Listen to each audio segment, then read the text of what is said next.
या गप्पा सुरू असताना आता या ठिकाणी आपण या चित्रपटाचे सहनिर्माते पूर्वेश सरनाईक यांचं स्वागत करूया. या पूर्वेश.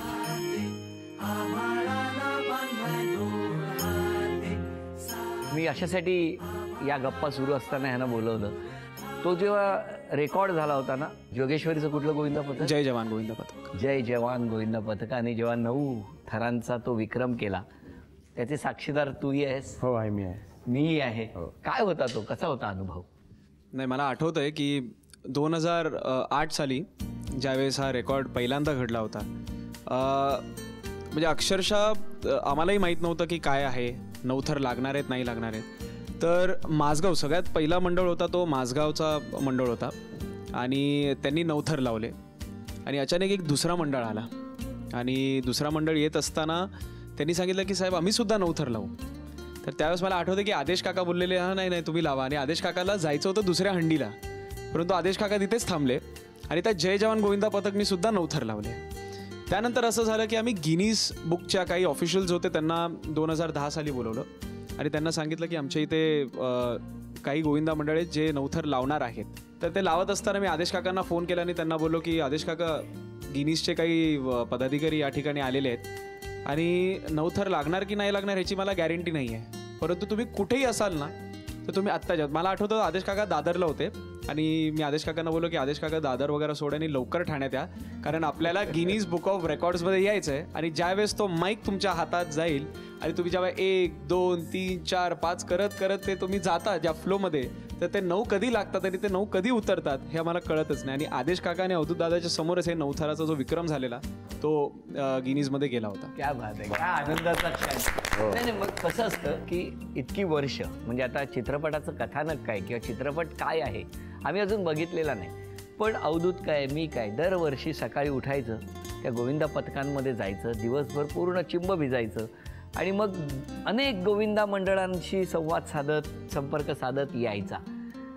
हे करत असताना दिवसभर इतकी वर्ष, आज आपण म्हणतो गोविंदा दहीहंडी ह्याला इतकं उंच स्थानावर गेलेलं आहे की साऱ्या जगाने आपल्या या गोविंदा मंडळांची आणि पथकांची दखल घेतली आहे.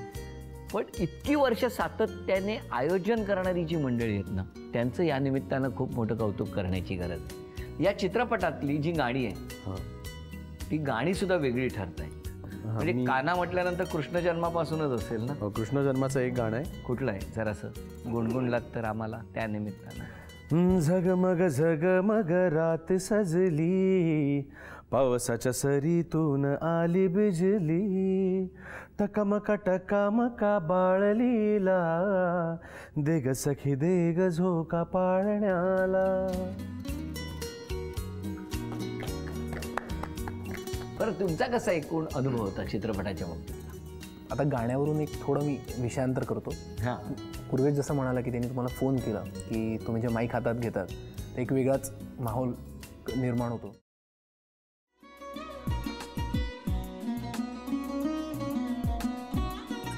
लावू का? असाच लावू ना?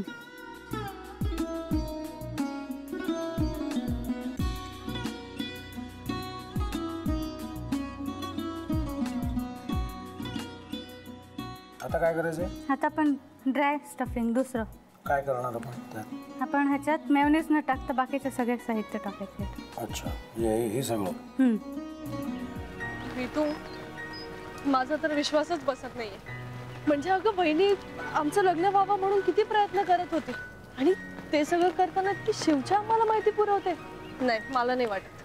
गौरी खूप चांगली असतो म्हणून तुला सगळं जगत चांगलं दिसतं, पण शिव उगाच बोलला असेल का? त्याच्यावर विश्वास नाहीये का तुझा?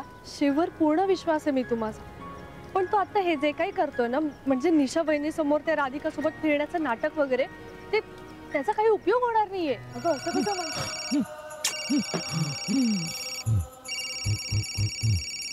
अगं निलिमा, जतीन भाईंचा कॉल आहे.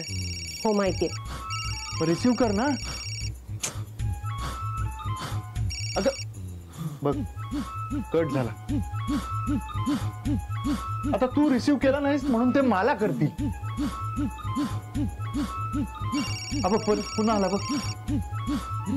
घे बघू. हे एक ना एक दिवस घडणारच होतं. आता मला कळलं तुम्ही 2 दिवस झाले काय सांगत होता ते. बनू हे संकेत असतात आणि हे ठरवून येत नसतात. मी बाहेर तुमची वाट बघते.